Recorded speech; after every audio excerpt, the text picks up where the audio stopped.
Hello ladies, how are you all? Nice to be here again.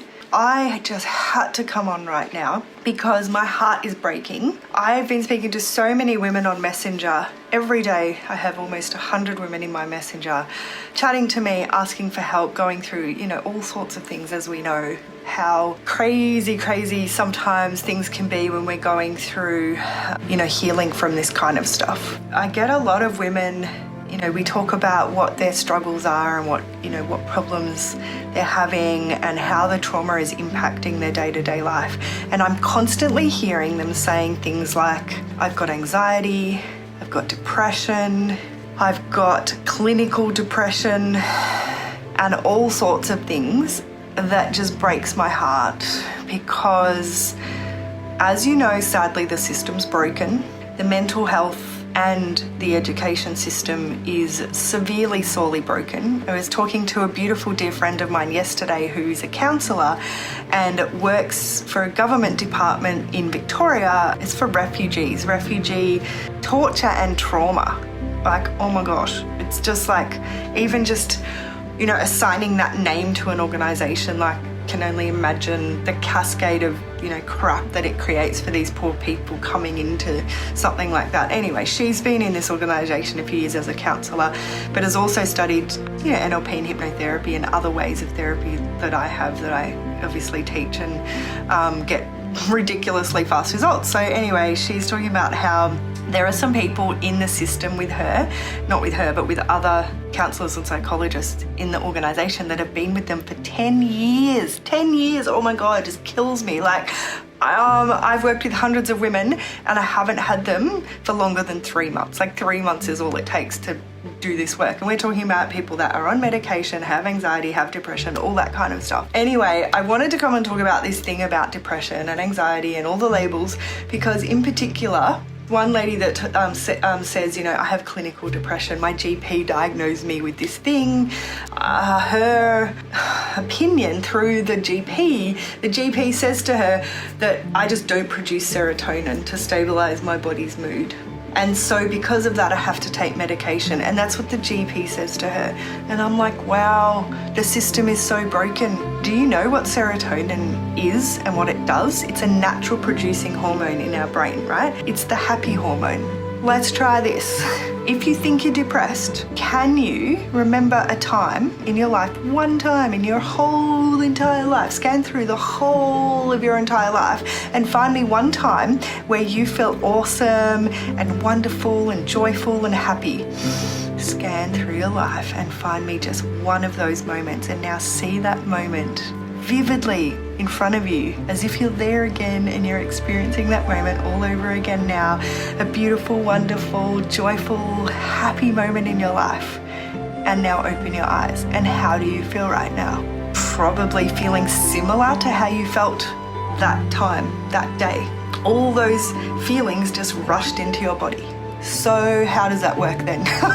So is your brain producing serotonin or not? Yes, clearly it is. There's no such thing as this. This is what the pharma companies want you to believe. Does anyone resonate with this? This beautiful lady is using the term clinical depression, and I'm like, how do we even know it's clinical? Who says it's clinical? What does clinical even mean? And this is some of the things that I found, right? Just literally clinical depression into Google. The first article I get is from something called Mayo Clinic, whatever that is, .org. And it lists a list of things. Signs and symptoms of clinical depression may include feelings of sadness, tearfulness, emptiness, hopefulness, anger outbursts, irritability, frustration, even over small things. I mean, first of all, we are women that have a cycle, right? We have a hormonal cycle that creates all sorts of emotional highs and lows. So that's not enough for me. I'm sorry. That definition is just way too vague. You would have to be more specific, like how often are the feelings of sadness, tearfulness, emptiness, hopefulness, anger outbursts and irritability. We already know sign of unhealed trauma, right? Because anger and sadness are the masking emotions for all the stuff underneath. So all it means is if you're having anger outbursts and uncontrollable tears and sadness, all that means is that you just haven't dealt with and you haven't healed the stuff underneath. Because we have anger, sadness, fear, guilt, and shame in that order of these types of emotions that can be heavy and stay in our body and are often created from trauma. Instead of using the label depression, clinical depression, anxiety, anything like that, instead we just work with the emotion, right? Okay, you're having anger outbursts, great. Well, as I said, we know that anger is just the masking emotion for the stuff underneath. So let's put the anger aside and let's just look at what's under there and let's just clear that stuff. Like, so easy, right? Once we clear those emotions that are underneath the anger, suddenly the anger disappears and dissipates. Tiredness and lack of energy, of course, right? When we've had trauma and we've had our nervous system impacted, we can get exhaustion. That's very common. That's still not a reason to label us with clinical depression. I'm sorry, it's just not okay. There's a list this long, like it's ridiculous. You can't, there's no way, there's literally no way to define this. And it's clear from looking at the research on Google. So then I found this other one, which was even more interesting, that came up with the term major depressive disorder. Major depressive disorder, also known simply as depression. Oh my gosh. So first of all, you're going to use the word major and tell someone and diagnose someone and tell them they have major depression. What's it going to do for the poor person, first of all? Like, oh my gosh. Anyway, is a mental disorder. Whoa, that just rubs me up the wrong way so bad. Is a mental disorder characterized by at least 2 weeks of, hello again, we are women with a cycle, 2 weeks of pervasive low mood, low self-esteem, loss of interest in normal enjoyable activities. No wonder all these people are walking around using this ridiculous label, telling the world they have depression. Oh my goodness. Major depressive disorder has affected approximately 163 million people. The system is broken, ladies. The system is broken. Will you please join me in dropping the labels? Will you please join me in no longer identifying yourself as a thing like anxiety, depression, bipolar, whatever label you want to use, and instead relate simply to the sensations in our body? Because can anyone actually define depression for me right now? Can you type in the comments whenever you're watching this video and tell me, give me your definition for depression? Let's see how many we can get. I'll bet you my left hand, I'm left-handed, that we will not get the 2 same definitions in here when you women start writing what you think your definition of depression is. The other really important thing to know here, scam I guess is the only word I can think of right now that just breaks my heart, is just think about what happens when we allow ourselves to succumb to the thought and the diagnosis that somebody else has given us, whether it's a doctor or Google, that we have a certain thing, such as depression or anxiety. What happens is we are sadly falling back into victim mode and victim mentality because we're putting all of the control and everything outside of us. It's this thing that controls me. It's the anxiety that controls me. It's the depression that controls me.